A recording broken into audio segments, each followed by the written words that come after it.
Spurlock. Booyakasha. Booyakasha! How was your day going, Keith Spurlock?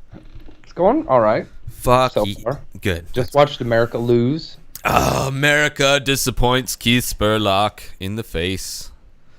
Yeah. Watched World Cup with you, kind of.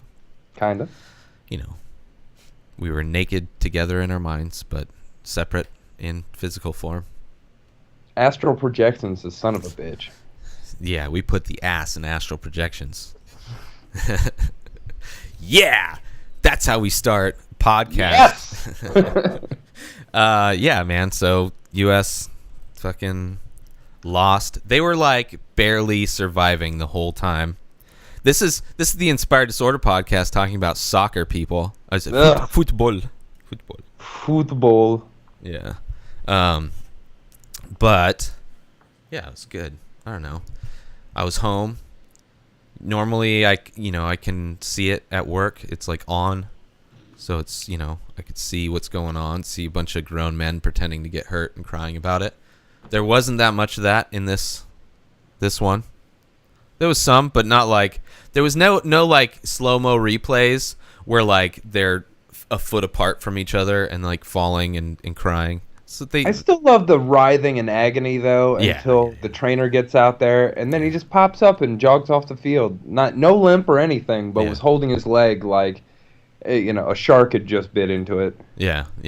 And yeah. I mean, there was one. I remember seeing one.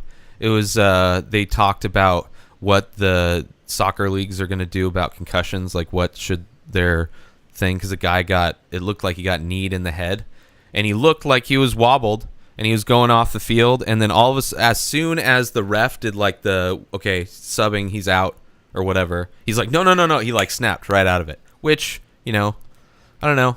I don't know if it was just acting to. I don't know. No, I get that. I mean, I guess I've seen playing fighters high-level do it. sports like this, you get so.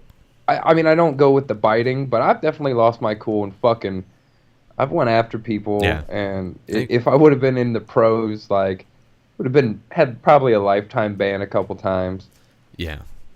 I mean, but who knows how you would act when you're getting paid a lot of money to do that thing too. It still doesn't matter, man. It's if you're just that much of a competitive person in sports, like the money's awesome, but no one's out there on the field thinking, I'm a fucking millionaire, dude. You're just fucking playing the game that you're getting paid millions to do. I don't know. It seems like a lot of guys are like that. Like they're not playing playing get me hard. wrong, some guys could be like that, but the competitive spirit in most people, you don't lose that. I'm sure there's like a tipping point between the two. There's a point at which you're getting paid so much that it's like, it's not even worth it to me to fucking, I don't know. Yeah, but then they'll stop paying you that much. Like, that's the thing. Like, you have to keep that hunger or that paycheck's going away. Yeah. If you're one of those people who's getting contract time is up, crazy bank, and you're just over fucking picking your ass on the field every day. Yeah. It'd be like, I'm not paying that dude fucking $20 to do this. Yeah. I don't know, man. If soccer didn't have, and I'm going to call it soccer, so fuck you, Keith. Fuck you, Keith. In soccer. Yeah. AYSO, bitches. AYSO.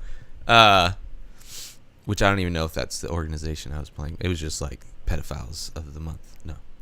The fuck was I talking about? I had fun playing little kid soccer. Yeah. I think I played just maybe 1 or 2 seasons. I don't know. I didn't really like it. But it just wasn't my thing. Wasn't my sport. But if there wasn't so much blatant, and I guess certain teams are more fucking bitchy about, no, I don't know, bitchy, weak. They want to be weak men on the field. Weak, professional, athletic men pretending to be hurt. Fuck you. The guys, like, today, it seemed like they were playing, there was some hard, like, it seemed like they were playing hard.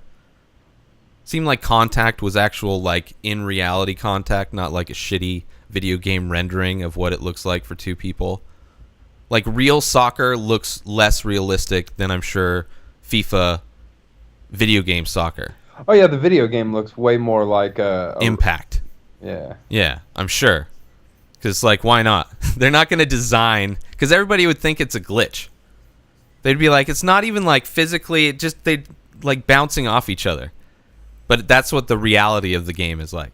He laid there for 5 minutes and jumped up, and his health bar was full power. Yeah. What the hell? yeah, exactly. It wasn't until the substitution was going to happen that he went from unconscious to conscious and decided, no, I must play on. Yeah, I don't know. But I mean, it goes with fighting, too. I mean, how many guys have you seen get knocked out, clearly knocked out, but in their mind they didn't, and they were like, fuck you, what the fuck happened? I didn't get knocked out, I'm good. Yeah. And you're like, no, dude, you got knocked out. You're like, no, I'm good. Yeah, but it's because I've seen so many of those, like actual knockout kind of recovery type of things, that it made that one in the soccer world look fake. Because it looked like, you know, it went, because usually there's like, you see the kind of gradient, the kind of the shifter and consciousness come back, like sometimes. It's not like they always snap. And they're not always like I mean, there's like, it went from like completely out to like completely there, cognizant of it. I don't know. It seemed fake. But I don't know. It's not like I studied the film, Keith. I'm not that crazy. Stop looking at me like I'm crazy, Keith. You are crazy. I mean, you're not even here. I'm just talking to myself. Yeah. Tyler Durden, anyone? I record, I animate your video. You're pretty good at animation. It takes so long. That's why we only do one a week. You could have made me better looking, though. I'm not that good of a animator, so that's the best I could do. 2.0. Really? 2.0. You went with this face? Yeah. This is what you went with? Yeah. I mean, I just modeled it after a certain comedian in LA, so it's, you know, it's great. UFC fighter, maybe. I don't know. Maybe they had a kid. Who I recently found out is 4 years younger than both of us. Yeah. Well, he's the younger version of you. Oh, so he looks like you. So you're his doppelganger. Dude, that camera's not even How does that right. work? What do you mean? How would I be his doppelganger? Because you were born before him. That means he's mine. No, because you're... I'm original me. Yeah. No, but then you're like... the next me. No, so but someone cloned me, and then 4 years later, after my DNA had been harvested, it was implanted in Tony's mom, and she was a little shorter, so he came out smaller. I don't know. I was thinking of more of just like... I don't even really look that much compliment. like him. We just have similar-ish you have faces. Narrow white faces. I'm being slightly racist. Sizes. You have nice teeth and narrow white faces. I don't know. Fucking skinny people all look the same to me, Keith. I don't. You know, it's like you. All you weirdos fucking look the same to me. You, Tony Hinchcliffe, the dude from Legit. I mean, fuck, man. You guys all. I don't know. You just like you can. I don't look like goddamn Jim Jeffries. Fences. No, I was talking about the dude, the paraplegic and the skinny dude. Jesus. Yes, Jesus. Get DJ the theme Qualls? of what I was saying. Get the theme of what I was saying. All the thin people. You guys all look alike. I mean, I'm just jealous that you can fit through like wrought iron fences, like no problem. You could just like full sprint, just like. That's the You're sound. lucky I don't turn sideways because you couldn't see me. I know. That's the great angle. It's the 3/4 angle. At least we get some. Don't turn too far. You'll fall off the chair because that dolphin fin of a head of yours will just the slipstream of air. I watched a show on Sci-Fi and it totally talked about that, Keith. You got to watch out, man. That's what happens. That's how aliens get here. They just like, what? And they just accidentally show up here and they're like, no, we're not supposed to be here yet. I'm a figment of your imagination anyway, so you're really doing this. Yeah, I'm going to fix this camera live on the show because it's annoying me. So keep talking, Keith. So what have you been up to, Keith? Thanks for the gratuitous ass shot, Ray, but yeah, no problem. Not a whole lot. I was on a podcast last night. No shit. You cheating on me? I did. Damn it. I cheated on you. I talked shit about you for a while. Nice. I love it. And then I talked nice about you. Now I need to listen to it. Ray. What podcast was it? Which one was it? The Pursuit podcast. Oh, asked like we didn't just talk about this. Not that we planned to talk about this, but it does seem kind of weird. It's like, what podcast is that, Keith? Tell me again. I forgot. The podcast with @Garza Robert. Oh, Garza Robert @Robert Garza. He's one of those Gareth Reynolds type of dudes on Twitter. Tries to switch it up. Ugh. You could have been Spurlock Keith, which would have sounded like maybe your life was a bit of a documentary. I don't know. That's all I got, man. That was weak. Get a better name. Sorry. Taylor Ray at least sounds like I have an occupation. Like I have a trade. I think there's a porn star girl named Taylor Ray. Taylor Rain. I think it's Taylor Rain. Same thing. I mean, I come a lot, so I don't really take note of names. You know? It's so many bitches online, Keith. You don't even know. Did you install a Tinder yet? Fuck. Why not, Keith? I don't think we've talked about this. I think it's been off air. No, we didn't. That was off air. So I hope I'm getting you in trouble somewhere. Is there somebody? No, you're not. Okay, good. Okay. No. Okay. So have you installed it? Why haven't you installed it? I just haven't. Are you scared? Are you nervous? No. You look nervous, Keith. You're scratching your head. You look like a tweaker. Because I have lice, asshole. Thanks for bringing it up. Yeah, get out of the sunroom, bro. Get some insulation. Caulking. That's what you do. I mean, it's more than just a sword game. It's notorious cocker. Yeah. It's caulk, by the way. Oh, sorry. I don't swallow the balls on the pronunciation of it. Caulk. You're like, have you cocked your place yet? Cocking? I choose to stay on the shaft of the word, the shaft of the pronunciation, and just say cock. I don't like to try and get the balls in as well. Caulk. So you're big on the shaft. Bigger than the shaft and balls combo. I don't know. Oh, you don't want to talk openly on a podcast. That's okay. Oh, I feel like I'm being raped. Well, you do have a smile on your face, so I don't believe you. Oh, yes, but that's my also cringe face. It just happens to look like a smile because I have big teeth. Oh, yeah. And all that plastic surgery. So I got this squinty eye. I thought you were just constantly questioning me. What is that noise? Hmm? Oh, that's a car. Hmm? Yeah, man. So World Cup, pretty fun. There were fights. Oh yeah, there were fights. Did you watch the fights? Nope. Well, glad you brought it up, Keith. But I did. You caught up on the. Yeah. Which did ones? my homework, man. Oh shit. Okay, so there were two fights. I was more just interested in the Swanson Stevens fight. Fucking. What's that? Yeah, it was a good card, man. Did you watch the whole? I actually just started listening to the Rogan's. Yeah, I watched the whole thing. It's like fucking 5.5 hours. Dude, he's doing a lot of. And then he did that again, like yesterday. He did Ari, the fight companion piece, and then one with Crash. Guy. Yeah. Yeah. It's fucking crazy. That guy has an addiction, man. He's good. It's good. That's so long, man. It's so long. 6-hour podcast, 5-hour podcast. Well, I could see with the fight companion because they were watching. Yeah. That helped. That there was like almost 3 hours of them just watching fights. Yeah. And then 2 hours of them just talking about. But I mean, don't get me wrong. Through the whole fight thing, they're not just talking about the fight. Yeah, there's a lot of downtime between fights, and it's just them talking about MMA, which is why it's even like during the fights, they're not always just talking about the fight. Yeah. Sometimes I'm kind of like, what's going on in the fights, guys? Yeah. So it's like you kind of slip between like, man, I wish I was watching the fights, listening to this synced up. Like that'd be pretty cool. But at the same time, it's like they're not really talking about it at a lot of the time. So, just listening to it. Yeah. It's been crazy though. Those are fun, and I thought Uncle Creepy was pretty funny. Like that's the first time I've really.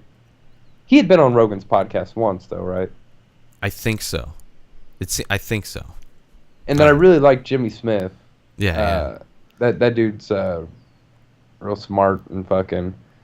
Did you reminds me a lot of Joe. Yeah. Well, they talked about that too, and Joe kind of even commented on how he tried to get UFC to work for him, and how he would he almost enjoys watching the fights more now, or he's enjoying watching them more. So it's like, even if he kind of like mentioned, like, even if I were to, step back a little bit more, and you take some of them. I don't know. think that within probably the next, I think 5, but maybe 10 to be. I don't think Joe will be there that much longer. Yeah, I think. I think so too. Or he'll just like thin it out. Like maybe he'll commentate just every once in a while. Because they have so many fucking fights. Maybe you'll just drop down to championship cards, or even like lower cards. Like I only want to do, or just ones in Vegas, or just wherever. I don't know. Who knows? Because I mean, he bases his stand-up gigs around it too. So who knows? Yeah, but it's not like he couldn't just book those anyway. True, but I mean, he's like, I think he could go to UFC flies him out, so he's getting free transportation. Not that he can't afford it, but it's like, if you're getting it for free, might as well. You don't think the UFC wouldn't fly him to every event for the rest of his life? Oh yeah, that's true. Yeah, good point. Good point. You got me there. You got me there, man. They want Joe at every event, even if he's not commentating, just because he's Joe. And the dude's been with them since before. Dana White said the Fertittas, right? Yeah, well, he's been, I think, did you watch the documentary? It's on Vimeo, I think. I've watched a couple of those docs. No, it was the Fox Sports 1 doc on it, the 20-year anniversary one. It's pretty good. They went through like the history of it, but it's on, I'm pretty sure it's on Vimeo. So it's, for those listening, maybe YouTube, but I'm almost positive Vimeo. Just like UFC 20 years, something. You'll find it. It's good though. And they did talk about it, but I don't remember. But he's been there. Dana White said, like, Joe Rogan's like a guy that's, it doesn't matter what he does. I mean, even if he quit commentating and the UFC, like, the Joe Rogan podcast was a Zuffa production, I could see them doing that almost. I mean, that would almost be a smart idea for that would be his, like, escape hatch. Like, he's still with a company that he likes, like, if he's going to sell out to any company, not that it would be selling out. Joe's going to be a UFC Hall of Famer. Oh, yeah. That never fought. Yeah. Probably the first one. Yeah. Yeah. It's, he made statues of Joe Rogan. I doubt that. Him and Goldie. They might have a bust of him. I don't know how they do their Hall of Fame. Yeah, yeah. Well, I mean, I'm sure they can add to it over the years, too. Do you go Joe Rogan, young Joe Rogan with hair, or older shaved head Joe Rogan for the bust? I would say he's gaining way more popularity, not because of his shaved head, but since his shaved head. Since the shaved head, yeah, I would so agree. I would say I would go with now Joe Rogan. Yeah, because that's, I mean, he's known by more people as, and I'm sure, he's like, it seems like he hasn't peaked yet. So it's like, whatever. I'm sure by the time, if they do a statue of Joe Rogan or something like that, they would pick like what was the most, unless there was some crazy moment that it's like a callback kind of a moment. But I don't know of one when he had hair. So I would go bald that, for sure. Like, yeah, even if he does quit the UFC's, just he'll always be a part of the UFC. Yeah, yeah. Unless something crazy happens, ambassador or yeah. Yeah. I mean, he's got so many fucking avenues that he, so it's like, it's, if one falls out with between On It, comedy, podcast, stand-up comedy, his apparel line, kind of, not really that he ever promotes it, but he could. I mean, that could be something that's just on a back burner until he, needs another revenue source or something like that. I don't know. Like, he's got a lot of support beams. He's not just riding on one thing. I think that if he quits commentary, it would be awesome to see him do a once weekly, like, kind of the way Boz and that other dude do on Access TV. What's that? Like, just a breakdown, kind of overlook of everything that happened MMA that week. I'm sure, dude. I'm sure. Like, that would be a really good show for him. I've enjoyed him doing a lot more of these fighter podcasts because I really enjoy the UFC. Yeah, and it's like, it helps, like, kind of stick fights in your head because there's so many fucking fights, so they all blend together for me. So it's like hearing other people talk about it kind of hammers it in a little bit better. So it's like, oh yeah, because especially like just listening to it, because they'll talk about fights and I'll be like, oh, I wonder what their thought is on this fight, because it was kind of like crazy turn towards the end. It's like, oh, okay, cool. I don't know. It seems like it hammers in because I'm also imagining the fight or remembering the fight while they're talking about it. Plus, I love them talking about a bunch of old fights too. Yeah. I'm always like, yeah, I remember that fight, because I was a huge Pride fan. Yeah. Like, I've watched almost all the Pride events. Who talked about, was that Uncle Creepy that talked about how that's like trendy, like it's hipster MMA to like be a Pride fan because there's so many Pride fans now. Yeah, but still, but this was way before. But now UFC you have to like even clarify it. You're like, no, Yeah. I've been watching for like a long time. I've been since the way back, yo. It's like me with podcasting. It's like I don't like to have to clarify, but it's like it does. Like, I've been in this game since '08, motherfucker. Yeah, it's like, man, you just started listening to me. I've gone through many audiences over the years. I'm not very good at holding on to people. Co-host. This is the longest co-host I've ever had on the show. Am I now the longest? Oh, by far. We went over this. We were talking about it. But yeah, because you came in, was it 60 something? I thought it was like 71 or something. 71. So, yeah, because there were shows I did by myself. I don't know. Maybe not. Well, I think so. It seems, yeah. I don't know. I don't know. It's got to be getting close, but whatever. I don't know. I thought it was. Yeah, it doesn't matter. I mean, like, is the Inspired Disorder podcast #1 like really your first one? not my first podcast. My second podcast. Oh. So the Billy Dallas show is my first, which was just I guess it would be a YouTube show because it was just video. But I mean, it's still a podcast.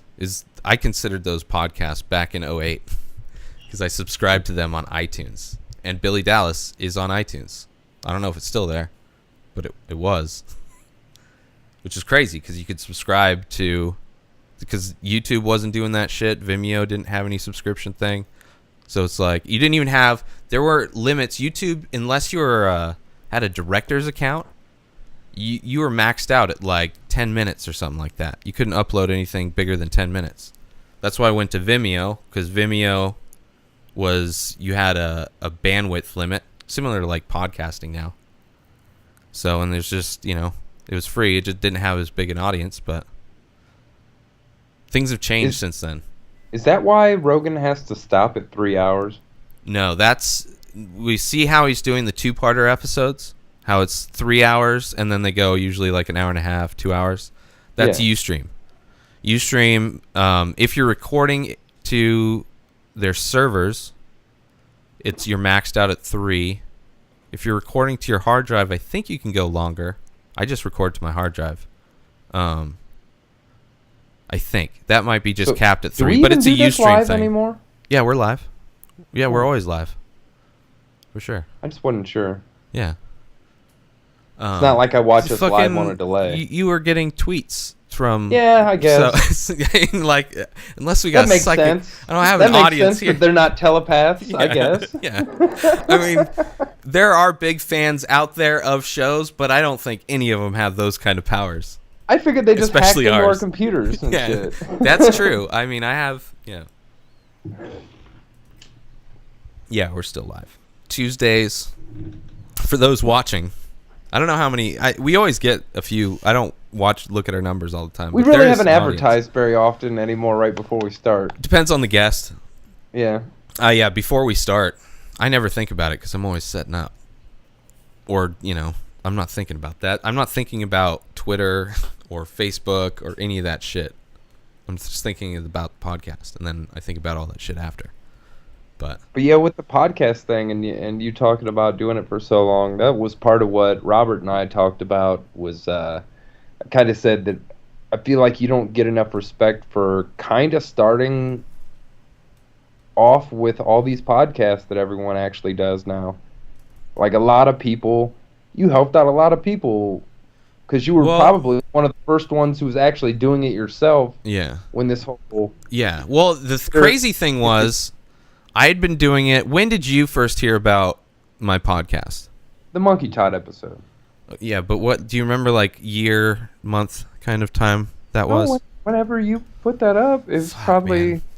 Well, 3 years ago, close to. The reason I ask is because that whenever you started, like that's when anybody had ever contacted the show, right? Like I had, like, you know, whatever numbers I had at the time. I don't know how. I mean, I guess I got some people listen just for me recommending other people to do podcasts, but we didn't have like audience, fucking contacting us. So then it was like, oh, we talk, because I just like Justin and I, let's talk about Death Squad, because like let's just talk about what we're into. And I had been into podcasts. That's because I got rid of cable in like 2006. There was no, you know, Netflix streaming. There was no Hulu. YouTube was just little video clips. Hulu was Instagram basically, or Vine at the time. You know, YouTube. Vimeo was like a little thing, you know, but no audience really. It was like a small thing. But iTunes had video podcasts. Like I didn't even know about audio podcasts. It was just video. So, you know, it's like from Tech TV, one of those guys, I like remembered, I don't know, it was on like a top thing and I caught a name. So I got into Dignation and all the Revision 3 podcasts, which were all like video. Like they were one of the first podcast networks to like buy studio space in San Francisco and set up actual studio with cameras. And it was like, I kind of followed all of those podcasts through that process, which is similar to like Red Band's process, where he started in his house and then moved to Pasadena, and then Rogan got his own studio, and you kind of saw all those podcasts blossom into their own thing. It was kind of a similar thing with the Revision 3 podcast, and then a lot of those stopped, and I kind of got into audio, and then I got Kevin Smith, fucking Adam Carolla, then Joe Rogan started, then Red Band started, and then so it's always been like just my love for podcasts. And then when I finally got an audience, like people were like, you know, we're actually watching, which is fucking crazy when you're doing a podcast for like a lot of the guys that started around, you know, when you started hearing about me, like everybody, they kind of already had an audience because there was already a Death Squad community. Yeah. You know, so I was doing it for, you know, it was 2009, so it was probably 2010, you know, 2010, 2010. There's an O before the 10. True. Thank you, Keith. Saved my ass there. Whew, man. But I think it was around 2010 when I started talking about. Well, when I first started, Red Band was still. They would do the podcast at Joe's house, and then Red Band would do his podcast at his house. Yeah. But I know exactly how I got into watching Joe Rogan. Yeah. And it was YouTube. And it was just me fucking around, and then I saw something, you know, I was an MMA fan, and I saw something about Joe Rogan. He did do a lot of video stuff, though. Yeah. So he has been podcasting in a way for a long time. I think I watched the Mencia thing, and then up on the side in recommended videos was the Machine Story. Okay. And I didn't even know Rogan had a podcast, and I did I played the South Park Machine Story. Yeah. And I was like, "What the fuck?" Yeah. So I looked it up, and I pretty much listened to 97% of the episodes since. Yeah. I some days I'll just sit down, and instead of watching like YouTube or Hulu or anything in my relaxed time, I'll just watch 2 or 3 Rogan podcasts in a row. It's crazy how just watching, that's why I do video. Not that there's like any crazy video things there's no special effects. It's pretty much just one shot now, you and me, or you, me, and a guest, and we just talk. But it's crazy how, like, I don't know, I've been doing it for so long, so it's not that crazy. Like, Dignation was a show. Have you ever seen that show? No. It's Kevin Rose and Alex Albrecht, 2 geeks, but they're like cool geeks. Like, kind of, I guess you could say the first hipsters before, like, the bridge between like punk hipster like crossover geeks, sitting on a couch with their laptops on their lap, going over the top stories of Dig, which was kind of like a Reddit site. I mean, it's still around, but It was like Dig and Reddit were like battling for a long time as like trying to be that site, the the newspaper of the web. So they'd go over the top stories of Dig, and it was kind of, it's basically like our show. They would drink during the show, but it was like a thing that they would drink. It was like Cheers one of to their that. yeah, cheers. And but it was just them talking and the banter between them, and it was geek shit. So I was into it, technology stuff, tech stories, and just like weird stories. So it was like that got me into it, and that was like I didn't have TV, so that was my entertainment. So I'm used to just watching just two people talk. Like it doesn't really matter.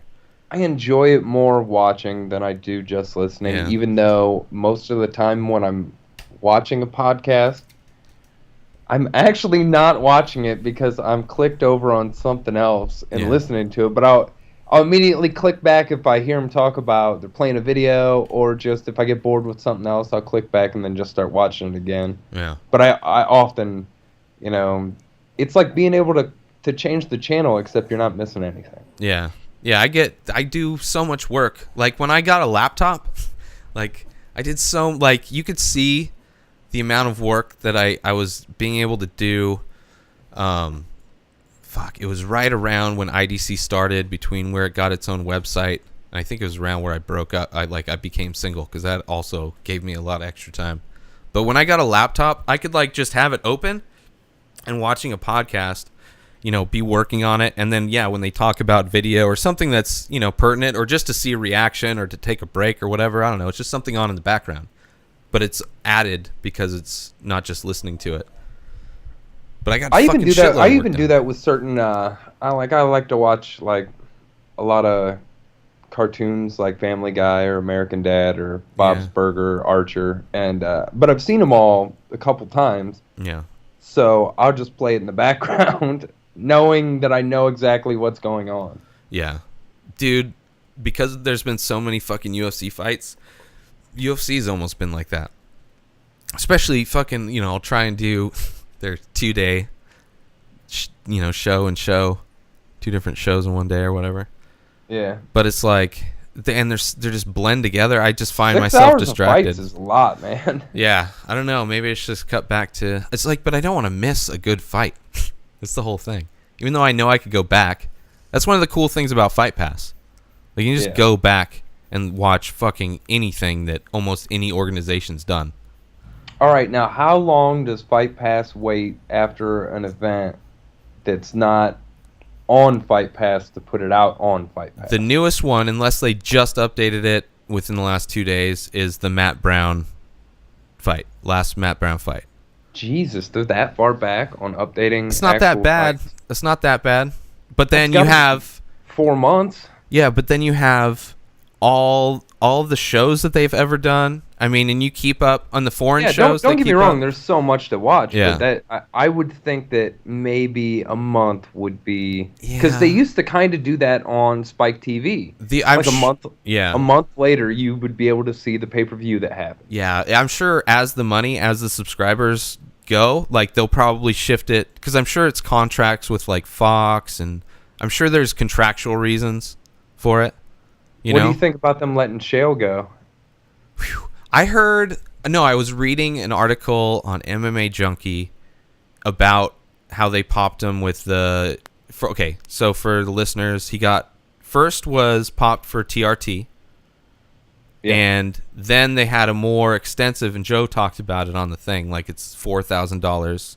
No, like $30,000. Or a lot of money. $30,000 or $40,000. Per fighter to get this drug test done, and he got popped for HGH, human growth hormone, and EPO, and then like 2 other things or something like that.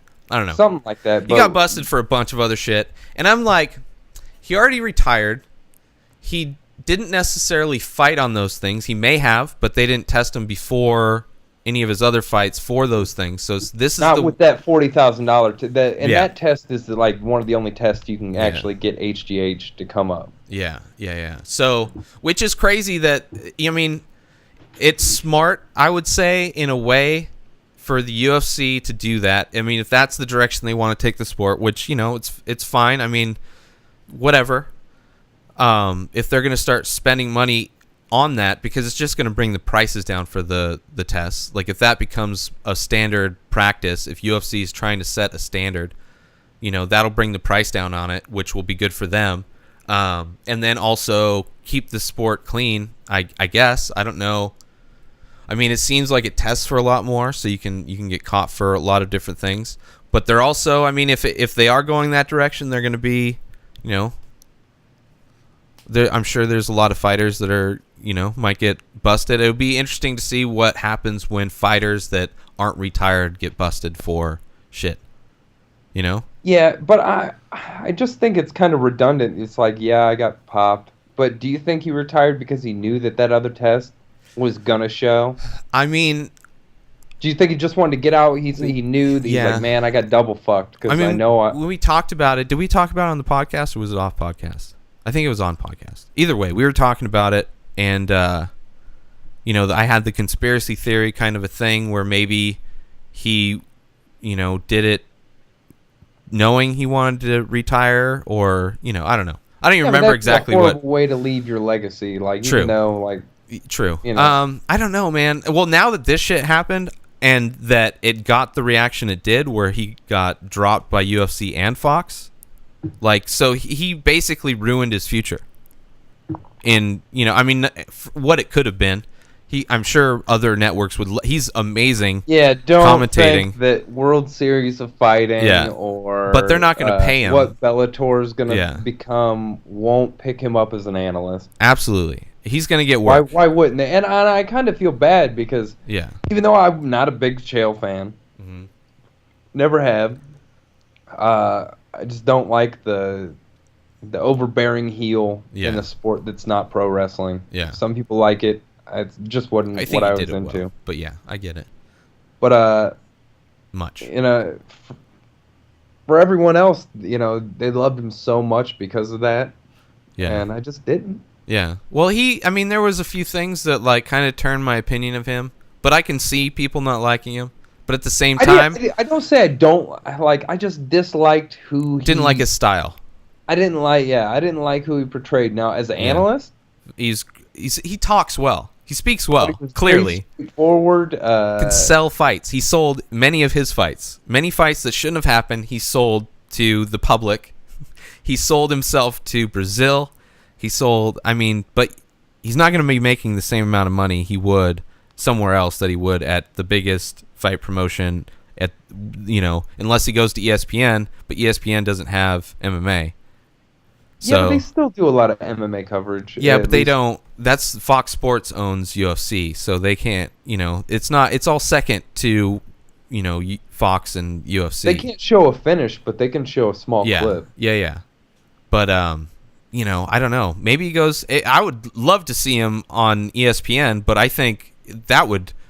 ESPN seems like they'd be scared of somebody like Chael Sonnen coming to work for him. Like just imagine him talking with the. I don't like ESPN very much. Yeah, but now that he's not trying to sell his own fights, he wasn't that inflammatory as a commentator talking about other people's fights. But I just think he's better at talking than a lot of those guys. Mm-hmm. Like, I don't think a lot of those ESPN commentators are that good. And most of them mispronounce every fighter's name that's not from America. Yeah, so it's, and even some of them. Yeah, but one thing.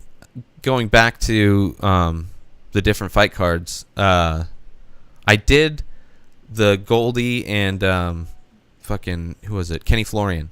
When they commentated together, I thought that was good. I mean, it showed how good of a commentator Goldie is, because I think he's way better than John Anik. I think John Anik really isn't Kenny at that level. I don't either, but listening to them together, it shined. It gave the spotlight more to Goldie. It made Goldie look even better. The fact that Kenny wasn't. I mean, Kenny's all right. He's got his own style, but it's like I do like Brian Stan better than Kenny.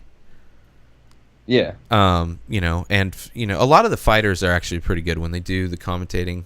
Well, I guess Kenny was a fighter Kenny never too, calls anyone out though. Yeah, he's like, and it's certain commentators, like what I like about Joe that got me into UFC was that he tells the audience what the fighter should be doing instead of just commenting on what's happening. He's kind of going into the future rather than just like right here is pull his elbow away from his head or put his arm up, and that he's not really doing that. But. Yeah. Versus a commentator going, he's probably describing it from the different point of view then. He's describing, Joe Rogan goes for like, this is how you defend that, where the other guy's going, this is what this guy is doing to that guy that's trying to defend it.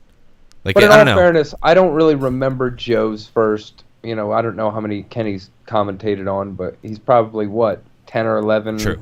Yeah. They're new. Like, I don't know to compare what Joe is now to that. Yeah. If especially it's vastly different. Yeah, because, Joe, as far as being a professional talker on, like, a stage, he's, like, one of the best comics working.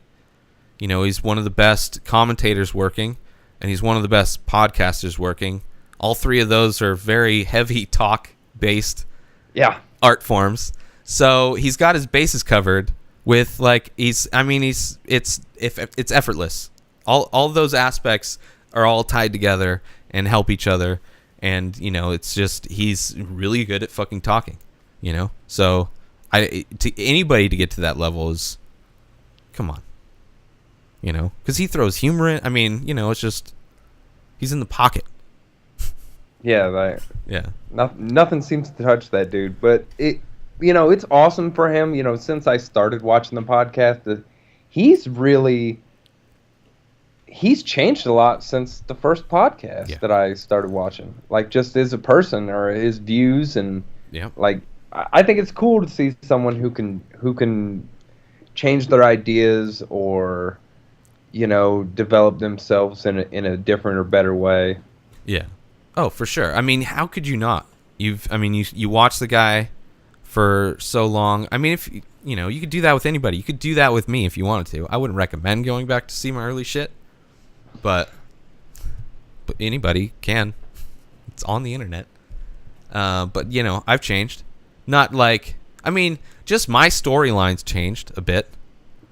I don't know how much quality-wise everything's changed. I know this podcast seems to go. It's different than any other kind of a.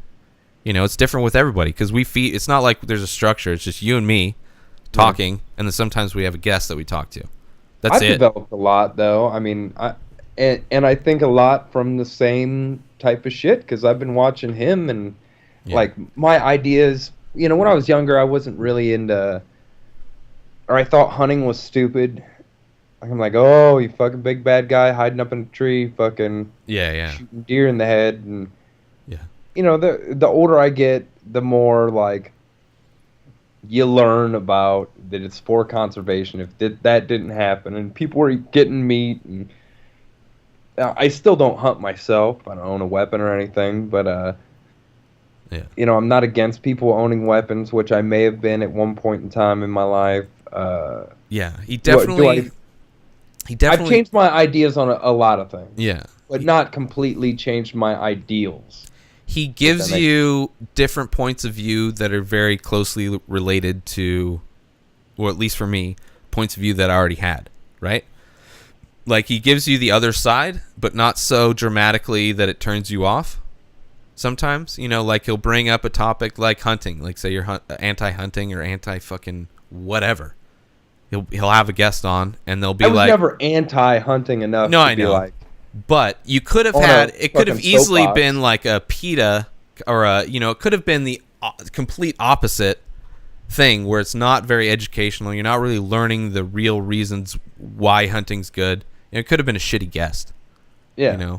And it could have been completely opposite, which would have turned you off, which happens in religion and happens in politics and happens in all these things where it's like, it's got to be so black and white that it's like there's so much fucking gray area in reality. There's no right and wrong. There's situations where it's right, there's situations where it's wrong, and it's like we need to find that very mild distinction between what's good and what's not good. What fucking happened to moderate people, man?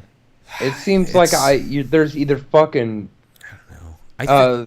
Super liberal, super Republican, and very few in the middle, like a little bit of this, a little bit of that. Like, because no one wants to think for themselves, and it's No. that whole team mentality again, where you're like, yeah, I'm team donkey and I'm team elephant. Yeah. I'm red. I'm blue. Blue team, mount up, motherfucker.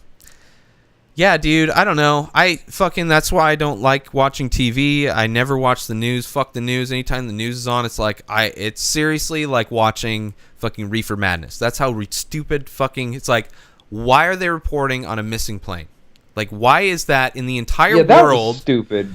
The entire world. But I do like to keep up on what's going on, though. Yeah, but it's like they're telling you what's going on. No, I'm not so much listening to their chatter about it. Yeah. As much as I'm making up my own opinions on the actual. Yeah, but the meat of the story that I believe is true. True. But or that we know is true. But it's like the story that they're making you think about. And that's certain people can't distinguish between. No, but it's like Vice. Like Vice is not covering the same shit that ABC's covering. No. So because they don't have investigative reporters in any of these other news networks anymore. They just read Twitter now. Yeah, Twitter is their producer. Yeah, I don't understand. And they just sell it with hot chicks. Like they're selling news like they used to sell cars and they used to sell motorcycles and they sell. I mean, I don't know how much is sold with sex as it used to be. There was a time where a lot more was, but I'm sure that the big strong, conservative movement really pushed a lot of, media to kind of move away from that in ways. Yeah, but Fox News is just filled with banging ass hot bitches. Yeah, that's because they know what sells. They're like, well, let's just get. I mean, because they're selling a product. They're selling you a story. This is the story that I think the whole world or our audience needs to know about. This is the most important thing going on, and it's like it's to think about how much time they spent talking about that, and it's like the same thing. Like we had more content in the 24-hour podcast than they do in this story that they just regurgitate over and over and over and over again.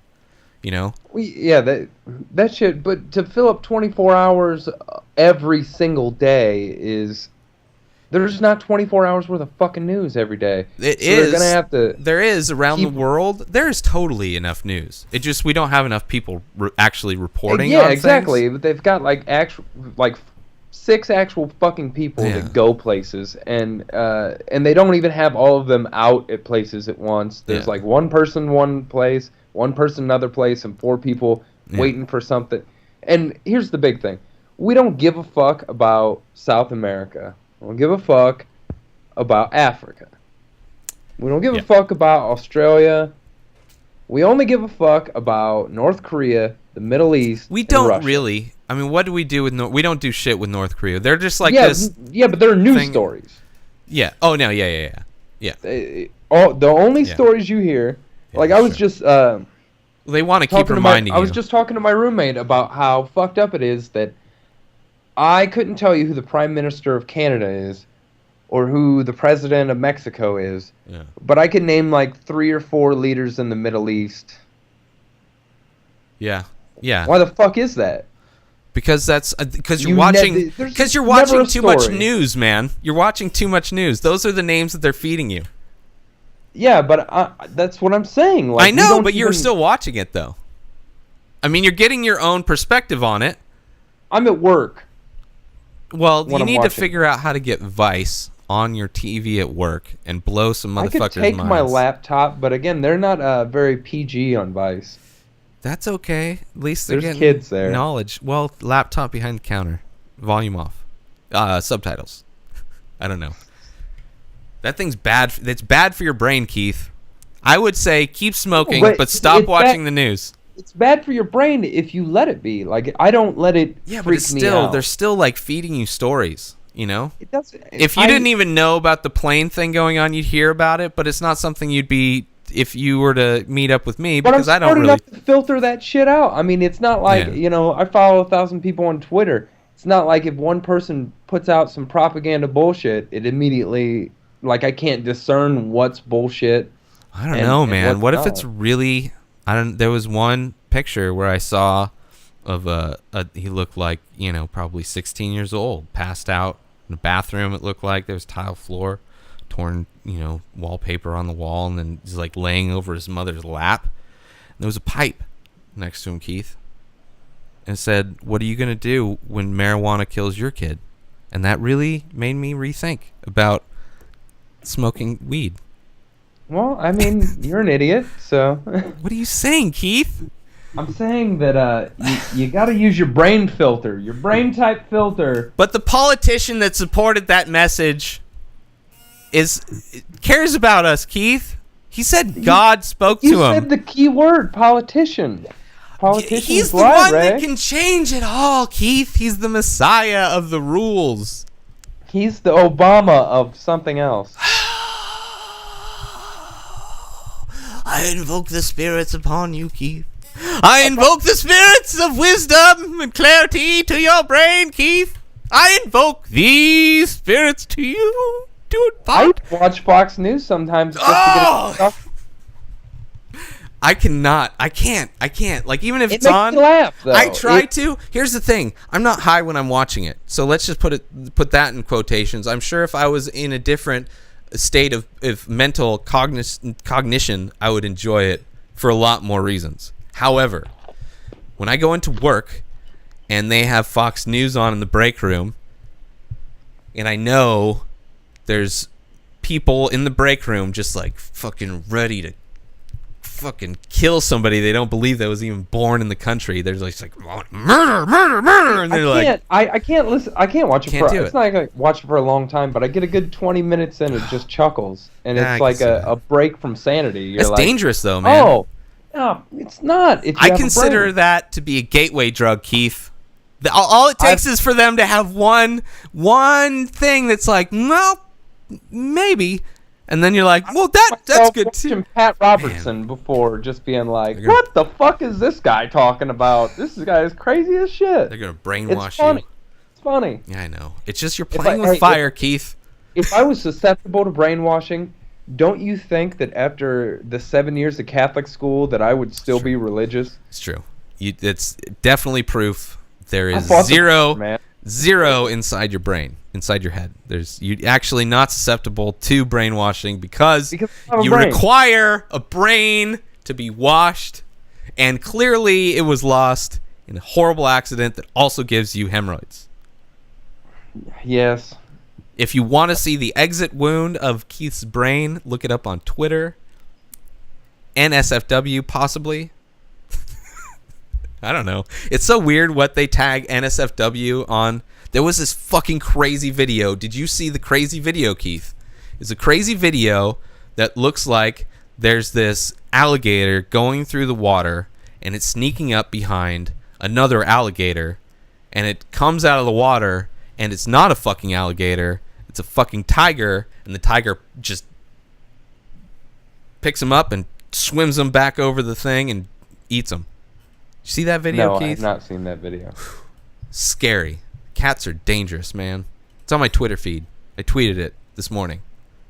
Got me hard. I think I saw that you tweeted that, but I didn't watch it. Proof the cats are evil, or something like that. Proof the cats... I don't like cats. I'm a fan of dogs, even though they're annoying at times. You know what my cat hasn't done this whole podcast? Barked. Not one of them. Oh, that's fine. I mean, that's not cool. Making any noises. You know what I haven't had to do? Take my cats on a walk, ever. You know what I can do? I can leave for multiple days, and my cats are just fine. Yeah, but you know what I don't have to do? Take antidepressants because I have a dog that loves me. Well, you also don't have toxoplasmosis either, bitch. That's right. So you just don't care that you're depressed. You got a fucking brain parasite. What the fuck do I care? Oh, so you're like the pussy version of somebody that has toxoplasmosis because you're not even risking your life. You're just going up on stage. Yeah, pretty much. Yeah, okay. Well, I'm glad we cleared that up. So Keith has cats. So if you want to, that's what you want to be over there. Oops. I meant to do that. Oh my God. What did your cat do? I had to just say something about that too, didn't I? I gotta piss, so talk to these people for a second. And I'm gonna go punch a cat. Oh shit. See, people. Fucking cats. Fuck. Oh, see, that's what happens. We didn't get it on camera, but I know you heard it. Something fucking fell over. Cat knocked it over. Not to mention that my dog knocked over one of my cameras earlier, but, you know, that was off air. This happened on air. At least my dog is only audibly disrespectful for this podcast. So go. I updated InspiredStoryCollective.com. So go there. Sign up. I'm going to be adding a lot of podcast how-to things, tutorials. I kind of want to make it a resource for people that want to start podcasting. I'm starting a new podcast, Inspired Reco, where I'm talking about things that inspire me. And that ranges from, I mean, I've been using it as a hashtag for a while. Movies that I like, documentaries, books, fucking podcast moments, MMA moments, you know, I don't know. A lot of different things. So that's Inspired Reco coming soon. And then also Are We Recording, which is a podcast about podcasting. I'm going to be doing a lot of tutorial videos and things like that, but also interviews with other podcasters that I've worked with in the past or that I just know. And we'll talk about podcasting. It's a podcast about podcasting. Are We Recording? It's coming soon. There was another one that I was going to start too. But I don't. Oh, Words. I already did. I did a new episode last week because we didn't record. Was it last week? I don't know. 2 weeks ago? Yeah, 2 weeks ago. Damn, I didn't do a new episode. I brought back Words. Episode 3 I did 2 weeks ago. It's basically like my creative writing that I try to perform and then add sound effects and shit too. So, bunch of new shit. I don't even know what it was. I don't even have a cat. Dogs for life, bitches. Chug life. I'm still a figment of your imagination, so right. Why do I have cats? That's how that happened. I'm such a good producer in my head. Like, Keith is going to dramatically explain why cats are so amazing and dogs suck dick. And then, moments later, a noise in the background. Keith gets mad and totally realizes he was fucking idiot. This whole time. Damn it. The whole life. Yeah. So, podcasting. Yeah. So, how was... I think we got on this long tangent, which lasted... I don't even know how long. You were on Robert Garza's podcast. What else you guys talk about? Like an hour. What else you guys talk an about? An hour-long rant on nothing Oh, and some fighting. Yeah, well, I was on the Pursuit podcast last night. We talked about when I tweeted out. We had a long conversation about everything and nothing. Yeah. I think we just hit on a lot of different shit. Talked a little bit about what Houston's like. Oh yeah. You're going out there. He's close-ish to there, right? Yeah, he's right there. Yeah. You guys gonna hang out? Yeah, obviously. I told him I want to see the real. I said I want to see the real Mexican Houston. See the type of Mexican he is, because I think he lives on a farm. Like, there's not a lot of farms in the desert, so he's a different type of Mexican than I'm used to. But I'm interested to see what type of Mexican. Yeah, he said his Spanish is just as fluent as his English. Yeah. So, yeah. And I told him I was like, I want to go to, real Mexican restaurants. Nice. Because the Mexican restaurants we have up here. Oh shit! You're gonna get Mexican candy. Yeah. I don't shit! I'm so excited for this. This is gonna be a whole new evolution to the podcast, Keith. We're gonna have so much. You're gonna be coming in, going like, "Holy shit, carne asada." Oh, I've had. I mean. Oh yeah, chorizo and stuff. But yeah. Who knows how authentic it was? Exactly. That's what even I'm though saying. the real Mexicans up here cooking this shit. That's true. They also cater more towards the taste buds here. Yeah. Like I didn't know that like in real Mexico, like Mexican food, they don't use sour cream. Yeah. That's some shit we do here. I mean, just in Mexico, there's a lot of different ways to, I'm sure, make just shit. like, but yeah. It's not. I mean, what I get like a Americanized kind of thing, but like it's fucking it's so good. It's so good, man. I want to experience, and he said that it's so culturally diverse there. Yeah. They really got everything going. He just actually tweeted me something about how it's the number one in like jobs and all this other shit. I mean, granted, like I did say, I'm like, the only thing that scares me is I'm coming from a weird Republican-ish state. It's not quite as weird as yours, and that's what I'm freaked out about because like when you think of crazy Republican bullshit, Yeah. Texas jumps out right away. Texas and Florida are kind of give me a similar feeling. Texas is more Arizona. like, yeah, Arizona in a way, but Arizona's number 3. Everyone's grandparents all moved to Arizona and fucking yeah, deserts. I don't know, just deserts. Not that Florida's a desert, but Arizona and Texas, deserts. Fuck, I hate desert. I grew up in a desert. That's old. It's old people that have a lot of money that have a second home in a place that they can go during the winter, play golf, huge, giant golf courses in a desert. How much money are they spending on water in the Coachella Valley on all of these fucking high-end golf courses in a fucking desert? But there's so much water in Southern California. I don't know why that's a problem. I mean, yeah, just wasted on fucking millionaires who like to golf, which I'm sure it's not. So much water. Oh wait, no, they divert shit down a goddamn weird road that they call the LA River. Yeah, well, the desert does have an underground water supply. They're on a water. When earthquakes happen, like here, I guess I don't really feel them here, but here it's like much more jagged of an movement. There it's like more wavy because it's on a big water table, so it's kind of crazy. It's a different feeling. Like doing the worm. I mean, it's a rolling. It's not like a vibration as much as it's like a rolling kind of like you feel longer wavelengths of fear. Never been in an earthquake. Yeah. Hey, and if I move to Houston, I them? might get to see what a hurricane's like. Ooh, that's not. I wouldn't want to know that. Fuck that, dude. I really like the Portland thing. I know, that was kind of a thing. Like, but I've kind of been trying to plan like a 5-year exit strategy, which I'm hoping won't take 5 years. Cause like, come to Austin. Everyone loves Austin, and it's like 2 hours away. Yeah, maybe. I cannot move to Texas. I refuse to move to Texas unless some laws change there. Fuck that. I want to move to a state that like leave comforts of California. You either going to Colorado or Washington or out of the country. Like I've been thinking of like what's not allowed to move out of the country. Why am I not moved? People can move out of the country, man. Not allowed. I can move out of the country. People do that. I'll be dual citizen. I'll buy like a $50 house in Detroit, and then I'll get a dual citizenship somewhere else. There's ways to do it. Nope. Yeah. They'll never let you in. What do you mean? You're on a list somewhere. I am not on a list. On a list. Well, I'm probably on lists, but nothing that's going to keep me out of the fucking country.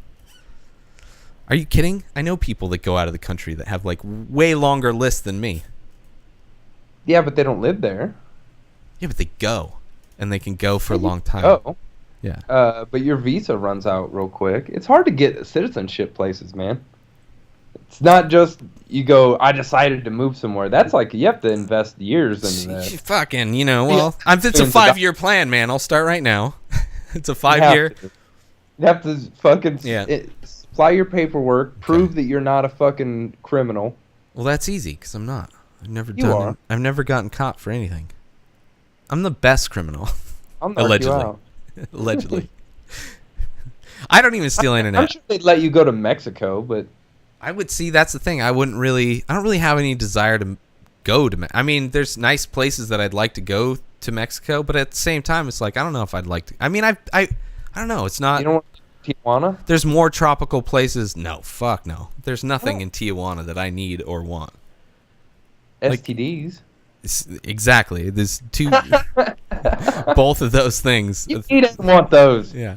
I don't. I mean, I'm into collecting things now and then, but those, no, I'm good. I got enough like weird shit, STDs. Fucking hemorrhoids is enough drama in my life when I get it. So I don't need other things that require. I don't want to have to take medication. If you could move to one country. Like right now, you got to make up your mind right now. You got to pick a place. Yeah. Go. I would actually, if I had to choose right now, just off the cuff, it would be Canada, Toronto, just because I'm picking, because we know a lot of people there. Okay, Keith's gagging for the audio listeners. He's gagging not from sexual desire, but more from his disapproval of my choice of Canada. No, I think it's a blatant suck up because today's Canada Day. Oh yeah. Oh yeah. I didn't even think of that. No, it's just I know that's the first thing because it's like sure, if I'm gonna move to another place that I'm not allowed to go. Yeah, that's true. Could go to. I mean, anywhere. You asked me anywhere outside of the U.S. Where can you go outside of the U.S., Keith? And you chose Canada? Out of everywhere you could have lived in the entire world, you chose a cold-ass place to live. Yeah, but, I've talked to Puff Mama before, and, the High on Trees guys, and, hey, man, I'm not looking to get on stage. I'm just looking to, I have friends there already that are cool. I'll go there. Man, that's... I don't know. That's not. Listen, if I had more. Okay, let's go. If I had more time to figure out a place, because I haven't done research. I don't know. I've looked at. Actually, recently I looked at Colorado, even though I wouldn't. That's not out of the country. But I was looking at Colorado. Colorado? Yeah. But out of the country. Actually, listening to Ari's podcast, I actually Google searched moving to China. American moving to China. I don't know if that's even possible. I mean, I just think of my lifestyle. I'm home all the time. I don't as far as what I need. I don't know. I guess maybe where artists are more accepted, but fuck, I don't know, man. I'd love Australia, but I don't. It seems too similar to the U.S. I would love to go there when the United States Revolution starts, but I know it'd probably be too late, and they do not accept. You cannot move there. I know that's one place. Where? Australia. They don't take us? No, they don't take. I don't think they take. Or maybe it's just us, or they just don't take anybody. I don't know. I don't know what the thing is. I heard it on a podcast, so clearly I've done my research. But where would you like to go? Where would you like to go? Being that I haven't been to a lot of places. Yeah, see, that's the thing. I haven't. You've at least been out of the country. I haven't been. I've been to Mexico a couple times, but it's whatever. I've been to Mexico once, but I mean, it's more just walking over the border and walking back as a kid, just to be like, I was in Mexico. And then as a kid, I played hockey in Canada. Yeah. And I went to Amsterdam. I think that you would love Amsterdam. It's a real artsy city. I think I would have loved Amsterdam back when you went there. I think it's changed a lot, man. I think, especially with Colorado and everything going. When was the last time you were there, Keith? When was that? Well, my buddy was just there last year, and a buddy that I went with, and he's same old, man. That place has been kicking it the same way forever. It's like I don't know, man. Kind of like Europe's Vegas a little bit, but not really. Yeah. Just more with hookers and pot, but it's super artsy and. Yeah, but it's I don't necessarily like. I don't like the other art fags. I don't like the atmosphere of I don't know. I've only lived in an art community, quote unquote, once, and that was okay, but I didn't really go out. I mean, it's I'm creative in a different way. I'm not a party guy anymore. In my 20s, I partied all the fucking time, but it's right now it's go out. I mean, no, I know, but it's a lot of that scene is going out. It's doing these fucking crazy arty things. We're gonna go out and we're gonna watch this fucking. I don't know. There's a lot of things that a lot of those guys like to do. All I'm saying is that it's there if you want it. That's true. That would be cool. It's got an atmosphere that you would enjoy. Yeah, it's a cool city. I mean, maybe. I don't know. It'd probably be expensive though. I'm thinking of places that would be when I unplug from my existence here, drop my 401k, sell my condo, unplug. With that money, where can I go live comfortably for a good amount of time and just focus on my art? Just focus. Just there's a lot of places in the world. You don't have to move out of the country for that. I mean, obviously. True. I've actually thought about. They talked about, I think it's a Rogan podcast again, Detroit, how there's like an artist community going to Detroit and it's like super fucking cheap. It's like, well, I never go out, so it's like if I could just move there and fortify my house, like bulletproof my house in like a cheap fucking area. Why don't you just take it from someone who lives an hour and a half away from Detroit? That you don't want to do that. Yeah. You don't. Yeah. But for real, in time, I think things will change, don't. bro. I think things will change. Not in Detroit. It's cheap. It's cheap land, so somebody's going to buy it. Somebody's going to buy it, whether China buys it all up or something. Here's the thing. Wherever I move, my plan is to not have to get a job wherever I move. That I'm just going to work on art. Well, then maybe Detroit's the best place for you because there's no jobs. Yeah, so. I'm not looking to go fucking... I do not want... no places to shop. There's no places to... Amazon, bro. Amazon. There's not even a grocery store inside Amazon, downtown Detroit. Amazon and a garden are all I need. That's it. You just going vegetarian, or are you just gonna raise your own chickens and shit? Fucking, maybe I'll get some. Steal your chickens. I'll go Gareth Reynolds and get a pet pig that I raise to be bacon. Sex with that pig. I mean, so. We all talked about that. Yeah, but so. So you're gonna have sex with a pig instead of eating bacon? Is that what you're telling me? I haven't fucked my dog yet, and she snorts like a pig when she gets excited. So you'd think that would, turn something on. It's just not me, bro. Maybe I'm into other... Maybe if I had a sheep, I would get sexually turned on. Maybe. Or goat. Something else. Maybe there's other livestock that would turn my buttons. But I don't think a pig. I don't think a pig You kind of look like... a pig fucker? Pig, yeah, you do look like a pig fucker.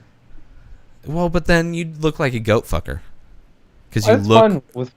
You're good with whatever the goat? I look like. I'm just saying that I think that you would fuck a pig. Like, you have that look. I might. Like, I mean, I don't know. I think I look kind of like a pig. So why would I fuck my own... I can already fuck pigs that are women. Have I told you about Tinder? Oh, what are you just saying? That all women are pigs? No. I just said this. Everybody has their own attributes. Clearly, Keith is a human and looks like a goat. And, I thought I looked like a shark. No, you look like a dorsal fin. Your head looks like a dorsal fin. How does my head look like a dorsal fin? Because it's narrow and long. If you ran fast and looked the wrong way, my head's long. Look, that's not that long. Do you understand? You can't see what it looks like in a mirror. Okay, you can't even see. It's like this big. Yeah. I've seen profile pictures of you, and they barely fit in frame. Oh. I do wear large hats and my head's not that wide. So TV manufacturers started going widescreen because they knew possibly in the future you may be famous. Dude, TV adds like 10 pounds to my head is really like 10 pounds lighter than it looks. Everybody's worried that I'm going to break my neck if I disagree with them, but I tell you, I'm safe. I'm okay. Oh, man. Just like in an 80s movie. 80s movies. That's the neck break was the... It's so funny, yeah. With all those movies, the neck break was always the one that... Which I get nervous when I see in the UFC where they do the neck crank. Because, what happens? What happens if they actually break it? That's what the UFC has proven to me. Yeah. That shit is total fucking bullshit. And But who knows if they snapped it? Like if they went really I've been to a chiropractor and had no muscle. Like if someone grabs a hold of your face and you're still conscious, they're going to have to be real strong to just go snap. That's true. Like what the like I flew out of a vehicle going 70 and landed on my face in the road. My neck didn't break. That's true.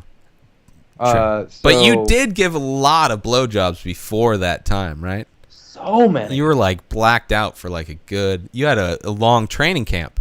Well, yeah, my neck was that big when it happened. Yeah. I was just crazy. Oh! Yeah. Written through it. Yeah. So there is that. But actually, it probably was 20 pounds heavier muscle, so that probably helped. There you go. And you were, the things that I've heard anyway, car accidents and things like that where you're loose or passed out or people that have fallen asleep, when your body is relaxed when you're in an accident, you get way less trauma than when you're awake. When you tense up. You tense up. Bad. Yeah. So I hear that excuse a lot, and I actually talked about it on Robert's podcast. And everyone's like, "Man, you lucky you're drunk. You lucky you were drunk." I mean, And every time I go, "Yeah, no, you're fucking wrong," and they're like, "Well, I mean, you wouldn't have got hurt." I go, "Yeah, but if I wasn't drunk, I would not have been driving 70 miles an hour in a residential neighborhood." It is a catch-22. It is Jesus Christ. Yeah. That didn't help. It caused the accident. Yeah, it yeah. might have saved me from dying from that severe of an accident. Yeah. It's definitely... But the whole set accident would be no accident had I not been that drunk. Yeah, yeah. It's not... So drinking did not save my life. Yeah, do not drink to prevent fatal car accidents. Don't do that, because you can eliminate car accidents without drinking. You're not going to drive, but are you that drunk? You're like, well, I had to because I don't want to die. Instead, stay sober and just train yourself every time you see something crazy happen. Just watch YouTube clips and just like... Go loose. Just go loose. Yeah, you can train every day. Just go to like fucking any website, really. Go to YouTube, go to Reddit, go to World Star Hip Hop, and every time you see somebody get knocked out or a vicious car crash, just go limp. Just like a bear's coming after you. Just go limp. Play dead. Yeah. Play dead before you actually die. We should start a campaign, Keith. The Go Limp campaign. People will think it's an accident, and you see it. Go limp. No, we have to disguise it as like... We have to disguise it as a movement to like go limp, as in like go flaccid. Limp campaign. Yeah, go flaccid. Like we're supporting people to not get hard, but it's all got this underlying safety message of, you know, when you're in a car accident, statistics have proven going limp, and we can even sign up. We could get whiskey sponsors because of Whiskey Dick. Go limp. Yeah, want to help? Brought to you by Jack Daniels. Yeah. Want to help? Want some help going limp? Works on so many levels. You'll survive a car crash, and you won't be able to get a girl pregnant. And you won't get wrinkles on the one side of your forehead anymore. It's kind of like Bell's palsy, but not as severe. Not as severe. Partial Botox syndrome. Did we about Botox? Did we talk about that on the pod? Or God, I never know what we talked about. I don't know. But, when did we? I don't even know. Botox commercials out. Are there? That are selling Botox. It was like, do you get migraines all the time? Mm-hmm. Constant headaches and this and that? Yeah, this and that all the time. Try Botox. Wow. Like, everyone's discretionary spending took a shit when the economy crashed. Yeah. So Botox is trying to rebrand itself. It's like, do you get migraines? Paralyze your face with this fish paralyzer. Yeah. Dude, it's... Being in Southern California, I've seen when I worked at the movie theater, I've seen extremely horrible, plastic surgery where it's like horribly frozen mixed with like butt fat injections in their lips and like it looks just like a horrible weird mask. Yeah, it looks like a mask. It's definitely gotten better, but it's still the Botox thing, man. It's just like, you're dead, for man. Migraines. You're killing... For fucking migraines. Like, I mean, I can see migraines being caused by muscle spasms in your head, but to go to the extremes of injecting a paralytic in your skull to reduce migraines, that seems a little extreme. You're not healing it. You're like... Yeah. I don't even think about my debilitating headache because I can't move my face. Yeah. Even if it did hurt, I wouldn't let you know. Yeah.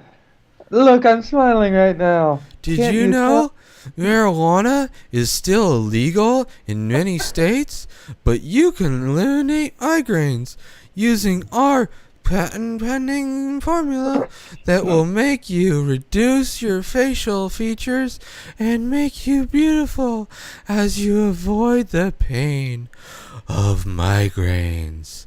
How about this, all you old California hags? Why don't you stay out of the sun or quit going to the tanning beds? The desert. You want to see some fucking California raisin bitches? Go to Palm Springs during the winter time and see those raggedy ass shriveled up beef jerky bitches walking in with like fucking, they think they're the hottest shit. I remember working at the movie theater and it was like a fishnet top, like the size holes that you would use for a fish net, like giant size holes, and that's it. So you see this woman's wrinkly baby feeders coming up to the concession stand wanting to order a large popcorn with butter, and in between this like shadowy meshy figure you see like the most horrific visual like expression of why old people are scary and probably smell bad. It's so scary. Like, I think about getting old, and I like the knowledge I get with age, but god damn, where I work, I just see some old people come in, and I'm like, I don't want that. And they're like, you should quit smoking, and I'm like, fuck you. I'd rather go out at 60 than ever get to anywhere close to, I'm all right with me being half over. I'm good with this being halfway. I don't know, man. I'm like I don't like going to the doctor. I don't like getting sick. I don't like getting injured. So I'm like trying to at least eat healthy and like trying to be like I'm trying to change, like get in the habit of being that, like more active and eating healthy and all that shit. And I've been doing good with the eating healthy and all that.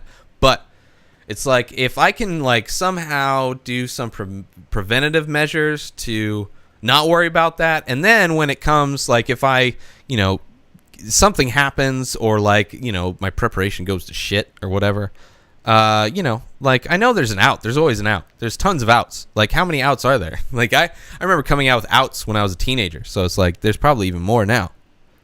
So it's like if the preventative shit doesn't work and I, but at the same time it's like no if it male happens, in my family's made it to 70 yet. Yeah. So you could be like that, the person in the family where, they're like, everybody's excited. It's like I finally graduated high school. And then they have the other ones, like a family graduated college. And you're like, I fucking live past fucking that relative. Douche, yeah, but I'm if 80. you're shitting your pants and don't know who your family is. Yeah, not all of them are, though. Some are. Yeah, but I'm saying I got a strong history of both of those going through my family, too. Yeah. It's a bleak outlook. I know that there could be preventative things that I could have done, but I also pissed away about, the first half of my life doing all the things that they tell you gives you everything that's wrong. Yeah, everything that will kill you, I've done that. Yeah, but like to excess in the past 15 years. But a lot of those things that back then they said killed you, like there's scientists working on how they're actually good for you. Like alcohol is, well, cigarettes too. Alcohol and cigarettes are pretty much the most unhealthiest thing, but cigarettes are a little bit more, I guess, dramatic in that sense. But like everything else, light up my seventh fucking cigarette of this podcast because yeah. Well, I mean, it's like, but there you could be the exception to. What if you're like the guy so ready, like, I've been drinking, been smoking, fuck it, I'm ready to go at 60, whatever, and you're like 85, and you're like for no apparent reason. He's like, I haven't coughed for a fucking week. I haven't coughed I coughed back in 2020. That was the last time I coughed. All of a sudden, stopped coughing. I don't know what the fuck they did to my cigarettes. It's government fucking shit. Kind of like drinking yourself sober. Yeah. I've smoked myself clean. Yeah. My body just actually evolved from all the nicotine and tar I've put into it to actually use it as fuel. You turn it to into regenerate to give me regenerative powers. Yeah. And then I just live forever. It's just because they finally figured out what chemicals were causing it. They're like, well, just take those chemicals out. And then you're like, fuck, I still get all the same shit. How awesome would it be that, like, I would do it just because, like, again, I'm not religious or anything, but, like, if at one point, like, if we were the first generation who could take this shot and it make us, like, regenerate and be able to live for, make us young again and make us live for a long-ass time, and then maybe we could take the shot again. I'd take that ride a couple times until I mean, obviously the world would get insanely overpopulated really quick, but I would just ride that ride until I got tired of it and just off myself. Yeah. I don't know, man. I think the world's got a way to balance itself out. So if the people get too invasive, the earth will like kind of shut people down. Been yet. Yeah. Well, it's like there's still like plant life everywhere. I mean, we're moving in a bad direction, but there's still like trees. But I think at some point, like it'll just be like, okay, fuckers, Ice Age. Boom. Try it. Good luck. Like, something will happen. To this. We did this a long time ago. Earth isn't going anywhere. Like, everybody's scared to protect, quote-unquote, Mother Earth. And it's like, Mother Earth, the Earth isn't going fucking anywhere, man. We're dying. It's like, we're just scared. There's certain people that fear for the existence of humanity, and other people fear for the existence of their bank accounts. Yeah, I don't fear, like you said, Earth will be here. Yeah. Jesus Christ, Earth got hit with another Mars-sized planet, and that's how the moon became the moon. And then it also just reconstituted itself. It fucking... there wasn't life before that happened. Yeah. But it happened, and it's still just kind of... Everything worked out that way. Yeah. And, wiped out the dinosaurs, and most of... there's been mass extinctions, like 5 times during 5 different periods. Yeah. So... I mean, reality for us could end before I stop recording this show. Like, it could end right now. Didn't yet, but, I mean, it could end at any moment. Like, just a big rock shoots at us, lands. And we all think that, they're looking out for these things, which some places are. But how many stories have you seen, like, within the past 3 years where it's like, holy shit, where did that come from? 30-meter asteroid passes in between us and the moon. Yeah. They just saw it yesterday. Yeah. Like, oh, are you fucking kidding me? Like, we're not looking for this shit? Is there a telescope, like, center in your area, Keith? Because I don't think there's one in there might be one in San Diego. But I don't think there's that many, like, observatories to be looking for. So I don't think they are looking as much as many people probably just, like, I agree, thinking. But I think that they are in certain respects. I mean, NASA is definitely big in that. And there's a lot of telescopes and shit up in space. Yeah, true. So I'm sure that they could strategically place them, but you can't see. It's a 360. It's a sphere, so shit. You'd have to have one dotted everywhere, pointing out, and they'd still probably could have blind spots. And that's just exactly. So I don't know, but it's just it's like it's the But myth. that doesn't mean that we shouldn't take care of the environment because that's making us all sick. Yeah. For the short term, it's fucking us up. Like, the fact that when they were like, but the Earth was... Like, the Earth will live, and that's fine. But you're killing everyone else in the process for money. It's just funny how people think they're like, we're saving the Earth. It's like, we are fucking up the Earth. But the big thing we're trying to save is humans' existence, being able to exist on this Earth. Like, we're jealous of cockroaches. If you really want to save the Earth... why don't you make a virus that kills everyone, and then you're like, oh, we help the Earth a little bit because we're not fucking with it more. I don't know. It's like I don't think that's necessary. I think it's just like if we fuck up enough, then it'll just happen. So it's like there's no need for somebody to do it. Eat away all the ozone, but again, and it might kill the Earth. But you know what? The Earth will still be a planet like Mars is a planet. Yeah, and who knows? Maybe Mars will turn into... I don't know. We're like we exist in such a small timeline of everything. So it's like we can't even measure within our own week. We don't know what the fuck's gonna happen. And people like to fucking shoot off these ideas, shooting off into just nothing to like at least there's a gauge with science to kind of shoot in a direction, but then you get like crazy people that just make shit up. They're just like, well, the Bible doesn't have it, so I just think this thing, and because I think it, God's going to make it, Yeah. And you're going to be moving in with a bunch of people that kind of think that if they pray harder, it'll rain in Texas. Yeah.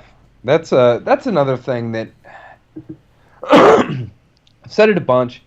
I think everyone should be able to believe whatever they want to believe, but I think that should have nothing to do with any sort of fucking policy that's ever made into law. Yep. Because there's other fucking religions, and all these people that are like, freedom of religion. You're free to practice your fucking religion. Yeah. But you can't force other people to abide by your religion. Yeah. Like, and I'm so, like, it makes me sick seeing everyone on Facebook daily just repost these. If you love Jesus, share. I fucking hide them so I don't see their shit. They think I'm friends with them, but I don't know. and I don't mind it that they have their faith and everything, but I do. If I would post if I would just post something atheistic, half of the times that they post something Christian, I would get crucified by. I get unfollowed by them. I know I get unfollowed by those people. So I do it just so I know I get unfollowed. You can just weed them out instantly. Yeah, I mean, basically what happens is like I guess we're technically still friends on Facebook, but we never see each other's posts, which is totally fine because it's usually like fucking work people anyway that I don't really wish to be associated with. Like, I try to separate myself so much from work. Like, I try not to talk about the show. I try not to promote what I do, and online, I do not say where I work. You know, I don't have any desire to have anybody know where I work because I don't really like working there, even though it's, you know, it pays my bills.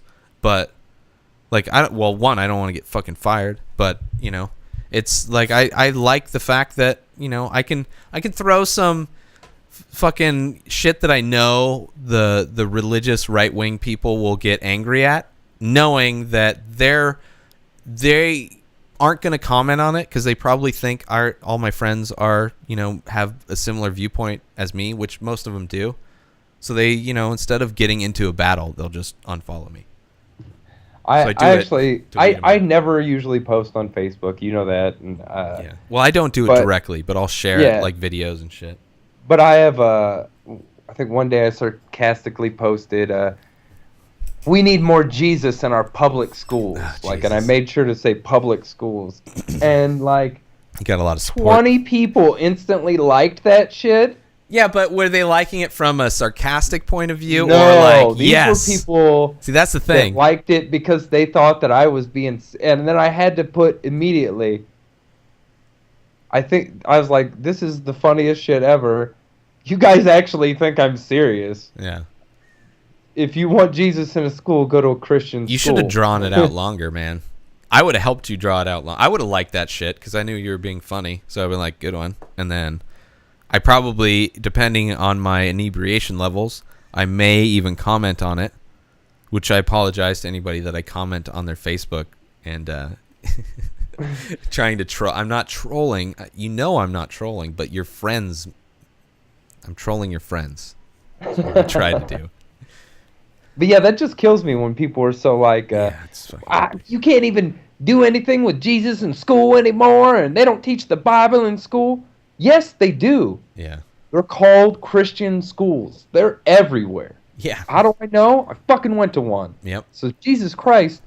Or homeschool. If you want that, send your kid to a Christian school. Don't cry about it because you send him to a public school and you wish there was more Jesus there. Yeah. You have the option, just like these women have the option if they want the plan B now, if they work for Hobby Lobby, they can pay out of their own pocket. If you want your kid to get Christian values pumped into their fucking poor heads, you pay extra money and you send them to a place where a priest might fuck them in the ass. Yeah.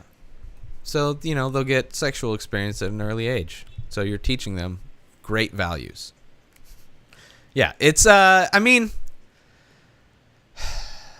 you know, homeschool your kids. If you don't, it's a public fucking school. No, don't homeschool it's like your saying kids. you should have a cross at every park. Like, if every park had a fucking cross, it's like, why does Christianity need to put its fucking flag everywhere? If you don't have a teaching degree, at least, and I don't even think that college teaches you everything you need, but if you're stupid, don't homeschool your kids, asshole. You're stupid. No, do it. do it. I dare you. They're going to be more stupid people. They're going to come out socially awkward as fuck, and they will not exist. They'll only exist in the cocoon of their quote-unquote church and whatever fucking jobs they can get there. But if they go work... the people that have 18 fucking kids. Yeah. Oh, yeah, they do. A goddamn army of idiots. It's idiocracy every time. Yeah. Like, everyone said that forever, and it's a running joke, but it's the truth. It is the truth. We're feeding a country of idiots. Yeah. And I hate it. Like I've already said, I think patriotism is stupid. Yeah. Which is funny that we were watching the fucking World Cup. Yeah, we were just rooting for USA. That's because, like, my only But link. I'm not wearing a USA shirt, fucking posting a bunch of shit like USA. Yeah, USA. I'm not crying. I'm not crying afterwards. Yeah, like It's like, oh man, that goalie almost won it. But just to be like, I'm better than you because I was born in between these imaginary lines that someone drew up. Yeah. Like, did you choose where you were born or who you were born to? It's so stupid and arrogant, and like, I don't give a fuck.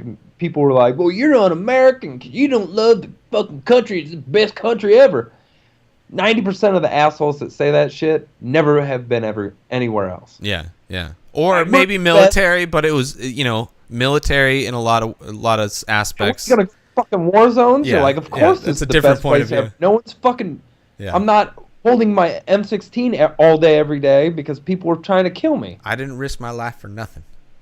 Yeah, I work with a lot of people that are like that are very, that basically have discussed the murder of, political people that have different color in, very KKK-esque words in my break room out loud.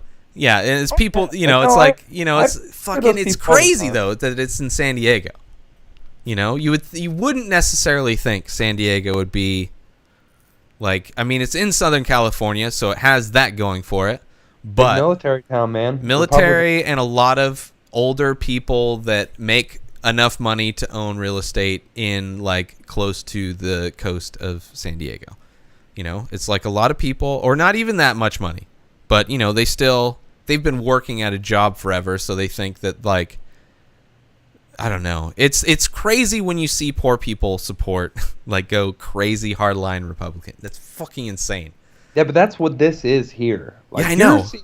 You're seeing the people that should support him. No, there's some, yeah, but there's a lot of people that are like low end, like middle wage or whatever. That's middle class people, like just barely making it by, but just because poor people here who are because they're very Christian. That too, yeah, are very Republican, and they're very superstitious, and they watch Glenn Beck and Bill O'Reilly and get their heads filled with, like we were talking about, oh man, you're going to get brainwashed. I'm not stupid, so I'm not going to get brainwashed. But there's plenty of fucking stupid people that still think Obama's a Muslim and that Saddam Hussein was responsible for 9/11 and that, all this other shit. And they really still believe that. Yeah. No matter that Obama's Kenyan. Like, I don't even like Obama. Fuck that guy. But get your facts straight. Give a real reason not to like that guy. Just don't keep making up weird shit. Like, Congress is suing. John Boehner's bringing a lawsuit against the president right now for all his executive orders. Except that Bush did way more when he was in office. And I thought it was funny that the president came out and was like, in so many words, was like, you guys won't do anything. You won't pass a bill. Shit gets passed in the House. You won't bring it up for vote. All you do is say no to anything. He's like, I'm going to get some shit done. Yeah. He's like, and if you don't like it, pretty much, if you don't like it, suck my big black dick. It's not bad. It's not bad speech. And I think that I would love it if he actually said that. Even not liking the guy that much. Yeah. Just if he was just like, he knows he's leaving soon, just suck my dick. Yeah. Or, like, I'm tired of you fucking whining ass bitches. Yeah. Always with the boo. Fuck you. I'm the president. Yeah. I got all the votes, so you listen to what I say. And that's some monarch shit, but whatever. Fuck them. They don't do shit. No one likes them anyway. Boehner's from Ohio. I don't know how this motherfucker, all these assholes that we bitch about in Congress, keep getting reelected because no one runs against them. Yeah, I mean, nobody else is getting funded by corporations. Congress has like an 8% fucking approval rating, but a 96% fucking re-election. They always just keep getting reelected. No one fucking knocks them off their stool, even though everyone hates them. Yeah. No, it's like, I don't know. I fucking hate.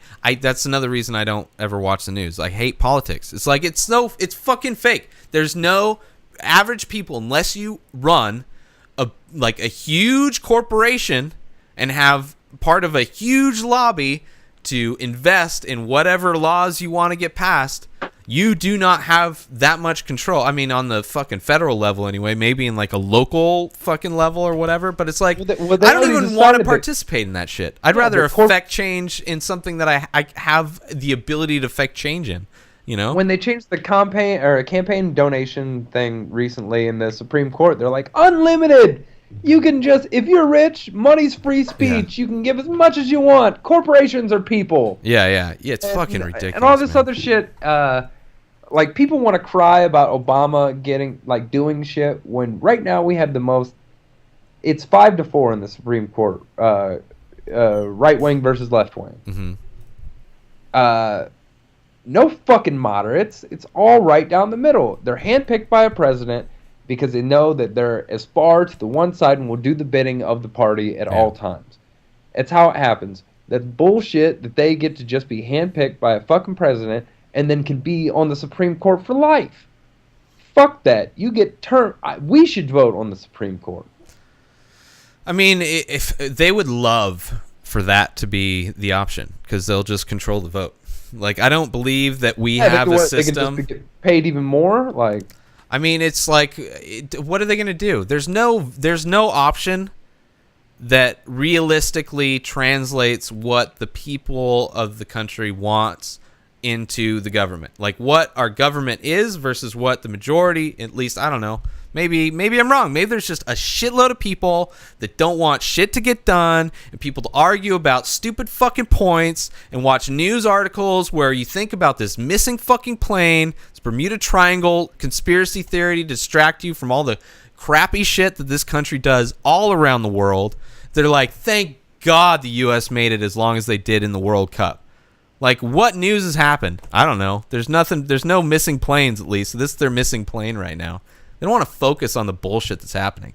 So it's like, to vote on anything is like, at least when I wipe my ass, I know there's progress being made.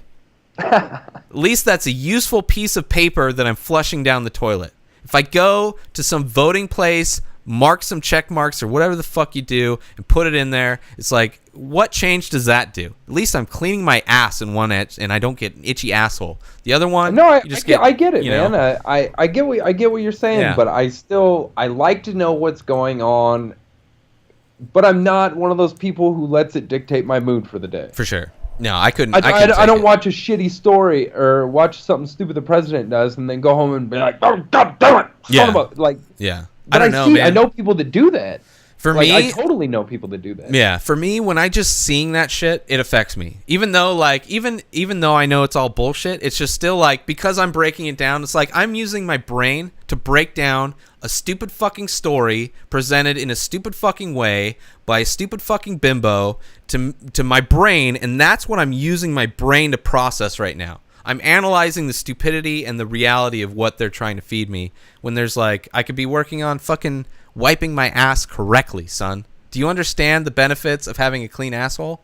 Here's what I love. I love watching the YouTube videos of like any of these random Fox News reporters who always yell and scream at people just really getting put in their place, like by facts and everything, and they're just like, bah, bah, bah, bah, bah, bah, bah.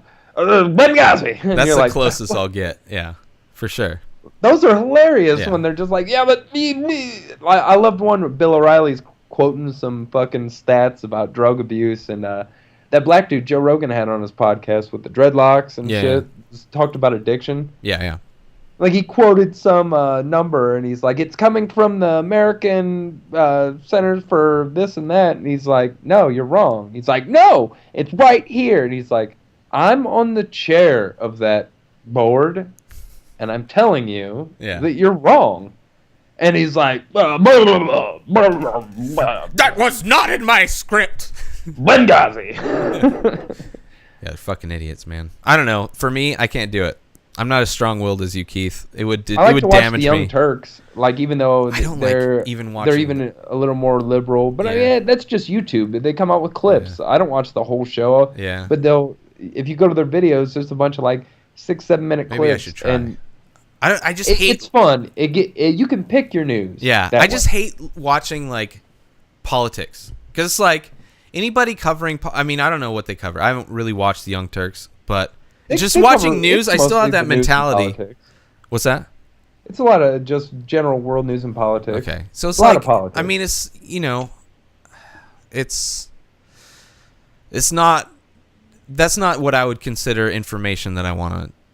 It's like what? Okay, so I understand things are going on, and they're giving it from a more honest perspective than any other like NBC, ABC, it's Fox. It's still a little more liberal than I like to get, but still, it's fun like to watch. It's the same way watching the Daily Show. I love the Daily Show, and that's fucking news. Yeah, I don't know. For me, I enjoy living under a rock. I enjoy not knowing the dramas that are going in the fucking world because I know. At the end of the day, when I'm going to sleep, that the things I did in that day aren't going to impact, global change. So it's like I can only hope that smarter people that actually give a shit about that. Like I'm not an activist until something comes my way that I need to be an activist about. Like I'm not going to be. I have opinions on things. I disagree with a lot of shit, and I agree with a lot of shit. But I'm not going to be going out protesting in the streets for a lot of shit at the same time. So I've never protested in my life, but I also do like to. I like getting news. Like, here's the thing: that. I don't follow news sites. Yeah. I'll Hulu the Daily Show from the night before. They always play the Daily Show and the Colbert Report. Yeah. And I'll watch them. Pretty much the same story on both usually. Yeah. And then if I work, I'll turn on CNN, even though CNN's shit. And just see what's going on, and then I'll switch it off. I don't leave it on all day, but I like to at least keep up. Like, oh, this happened, that happened. Someone said this, someone said that. That makes sense. It's almost like watching a soap opera. Yeah. Except, I just want to get my little, my small fix of, hey, what's going on? Who's calling who? Something, and who got busted? Like, because there's always a politician getting busted. Yeah. Or someone shot up a school, or we're all different people. We're all. I don't watch local news. Like but it's just just you're a comic. You make jokes, and not necessarily the style of comedy you do is topical. But at the same time, there's a mentality with the comic to stay up on things because their art form at times does utilize what is topical. But for me, you need to know current shit because for me, I don't. I don't though. But no, not you. What I'm saying. But so for me, it works. For other people, I understand. But it just scares me when I hear friends talk about watching the news because so many people get. That's what it's for majority of people. It's doing the job of brainwashing. Smart people who are just moderate people who want to know what's going on. Okay, man, it's not. I work. You're just thinking of all these foxtards that you're working with, and they're spouting off all these fucking lies or just hateful speech, and you're like, the news made them do that, and it happens to a lot of people. Those people were assholes anyway. True. They were going to be mad about something anyway, and this just gives them a direction to aim their anger at. Totally, Keith. Totally. We're going to turn into... Hey, did you know that we didn't talk about masturbation once on this podcast with you and I? I don't think we did we? We may have talked about fucking animals, but definitely not about touching our own meat. I accused you of fucking pigs, and I think you called me a goat fucker. Yeah, so that's... Yeah, I don't think either one of us talked about masturbation. Yeah, so we did a good job. Pat yourself on the back, Keith. There you go. That's right. That's what we do here. Every once in a while we have an episode where we do not talk about strictly masturbation. We move slightly to the left or right. I don't know what direction it is. I don't want to get in trouble with a political group. Fucking another cult. Suck it, Needles. We didn't talk about jerking off this time. Yeah. But I wanted to save it up for later anyway because, it needs to be special. So anyway. That's after the show talk right now. It's an after show. I'm still working on the theme music for the after show. So. No after shows yet. Inspired Disorder After Dark. Yeah. That's actually the first podcast that I started listening to. They would record, it was a movie podcast, and then afterwards they would stay on for like a half hour, and it was they called it the /Filmcast After Dark. It was just them talking about whatever the fuck they want to talk about. Kind of like we do. Yeah. Our whole podcast is the After Dark podcast. We have After Dark ones that are off air sometimes, where we talk about things that we don't want to talk about on air. Sometimes. I was talking on the Pursuit podcast about how even if I never made $1 from ever doing this, yeah, like as long as we're still both able to do it and shit, I just like to do this. It's like fun. Regardless, it's fun. Yeah. It's fun when just me and you are bullshitting. It's fun when we have interesting guests on. Yeah. Like That's what I like. Every once in a while one sucks, but I mean, we both like to masturbate, but we know that sometimes we have a bad podcast. yeah. It's rare as fuck, people. I challenge all of our listeners to go back and listen to every single one of the podcasts a few times and tell us exactly which ones were stinkers. We've had a couple stinkers, but I would even say the stinkers I think weren't that bad. We're in I'd say we're hitting around 87%. So this is us massaging and masturbating our egos, people, not our dicks. It's a circle jerk of fucking. That's right. And the cum will sound like music to your ears with a robotic narration. Like this music right here. Yeah. Oh, what is this?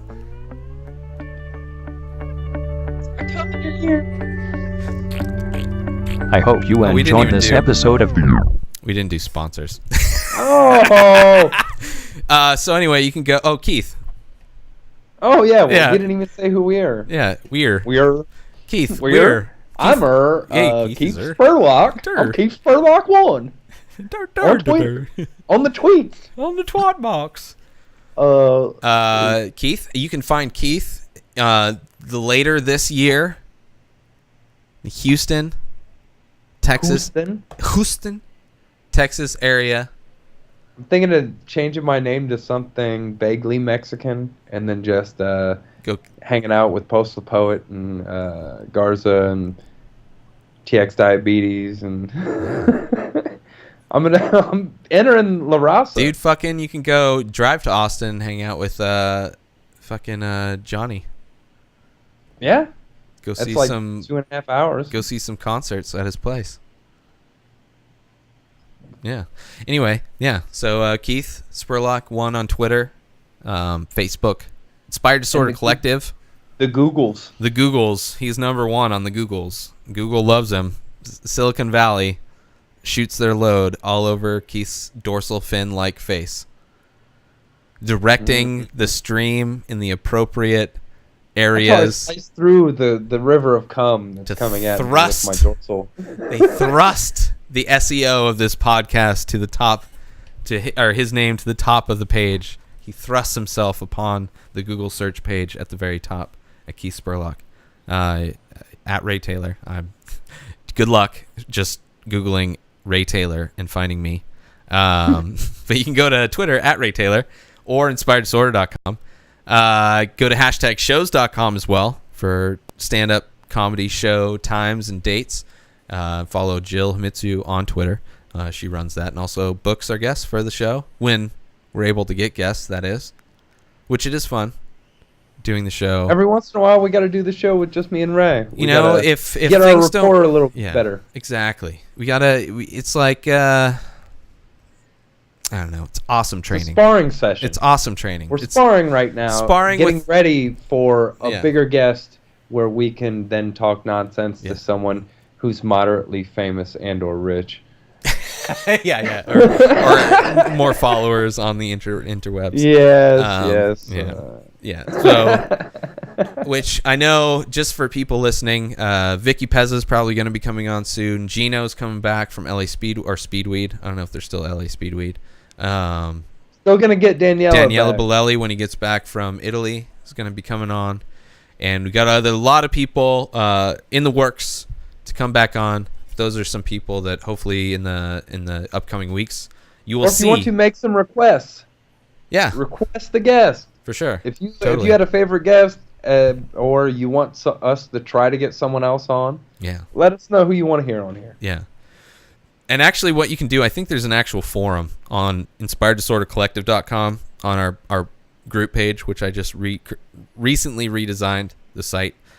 Tried to clean it up a little bit more. And in the Inspired Disorder podcast group page, there should be a forum on guest recommendations. So you can do that there, or, always tweet us at Ray Taylor, at Keith Spurlock1, at Inspired Disorder, at Jill Himitsu, and all that stuff. But go to inspireddisordercollective.com, sign up, be a member. Just check out all the other podcasts that are part of the website, and go to inspireddisorder.com. Check out my artwork and save 10% on anything you want to purchase by using coupon code INSPIRED when you check out. There's stickers, 40 sacks, t-shirts, fine art, wood prints, all kinds of shit. I'm working on new stuff. I'm actually pretty low on inventory on a lot of stuff, so I need to get making some new shit, son. So, yeah, all of that. Check this podcast out all over the place. Smart TVs, smartphones, smart asses. Once again, enjoy it, everyone. Listen to some robot music.